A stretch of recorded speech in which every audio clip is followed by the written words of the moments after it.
All right, so the last time I made a GameStop video, it did pretty good.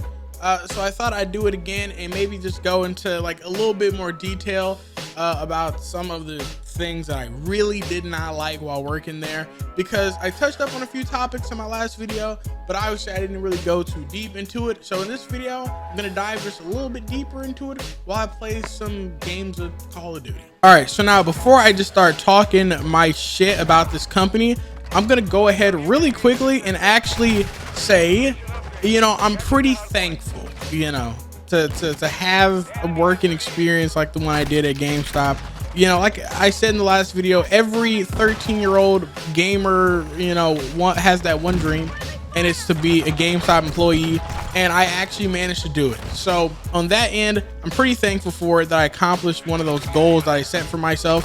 No matter, big or small, having goals is pretty cool, and obviously achieving them is pretty dope too. So I'm gonna say I'm pretty thankful for that. I'm also gonna say I'm pretty thankful for my employee discount, no matter how abysmal it was. 15%, and it's only good on pre-owned items. Now I'm gonna get into talking the shit. Okay, so listen, in a lot of jobs, I feel like probably in most jobs in the world, everything is numbers based, which is fine. Everything is numbers, everything is percentages, it's whatever, right? But at GameStop, it was worse than numbers. These digits were like life or death for you at GameStop. If you had bad numbers for a day or for 2 days or whatever, your job could just be on the line, and you would just have to try to fight and to scrap to get those numbers higher. Quite literally, gotta pump up those numbers just so you could keep your job. You and your manager would just, if you don't get good numbers, you and your manager are going straight to the main event of the next WrestleMania, and a one-on-one match. Winner gets to keep their job. And that was something that would be like on my mind on a week-to-week basis. But the way our percentages work, right? I'm sure you've heard it. It's all down to the pro members. At GameStop, dog, we want you to sign up for that membership so bad. I'm surprised they didn't politely ask us to get down on 2 knees and perform a banana inspection, cleaning and scrubbing just to get those numbers. Anytime someone would buy anything from GameStop and you did not also buy a pro membership or a warranty or a whatever, it tanked our numbers. You could pull up to GameStop and spend $10,000 on 4 PS5s and a bunch of headsets and stuff like that, but because you did not buy the $15 pro membership, guess what, buddy? My job is on the line. They used to micromanage it too. Every 3 hours at work, we would have to send an email to our manager to tell them whether or not we were making good. It wasn't about sales. It was just about percentages in the numbers, whether our numbers were good or not. And if they weren't good, you were probably threatened with being fired. And if they were good, they didn't care. It was weird. Like it was, you got bad numbers, we're gonna threaten you. You've got good numbers, okay, fucking whatever. And so literally, if you would buy anything from GameStop and not buy a pro membership or a warranty with it, it would tank our numbers. And let me best explain this to you. If there's a kid, right?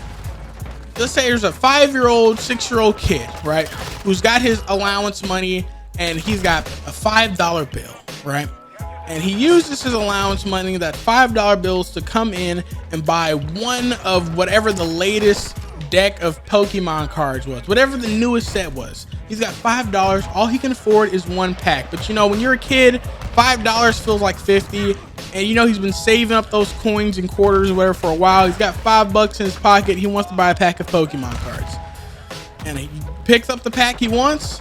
I ring it up at the register. I take his $5. I give him 13 cents back, and I give him a pack of cards.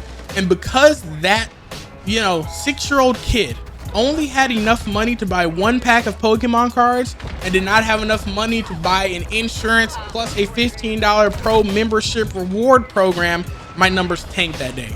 All because the kid just wanted a pack of Pokemon cards, and literally that's it. Kid wants a pack of Pokemon cards, doesn't have an extra $15 to pay for a membership. Congrats, buddy. Your job is on the line. Dude, you'd walk in on a Friday knowing you've got pretty bad numbers for the week, and I'm surprised there wasn't an announcer there talking about some making his way through the door weighing in at 200 and something pounds, he is defending his job, Dayscar.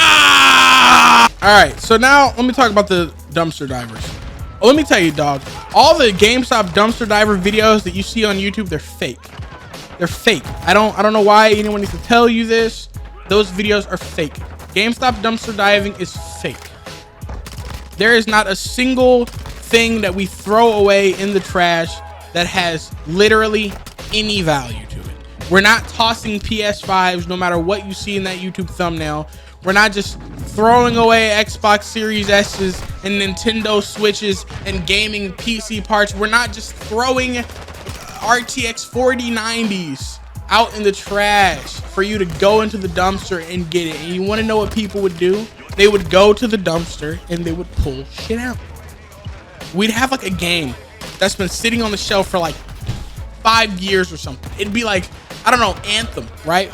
Like, I don't even think the servers work for that game. So literally, like, all those discs that we had were basically e-waste. So we would have all these copies of Anthem that you just can't even use anymore. And you know what we do? We'd like throw them away. They would go to the trash. You know why? Because it's a game that literally won't play.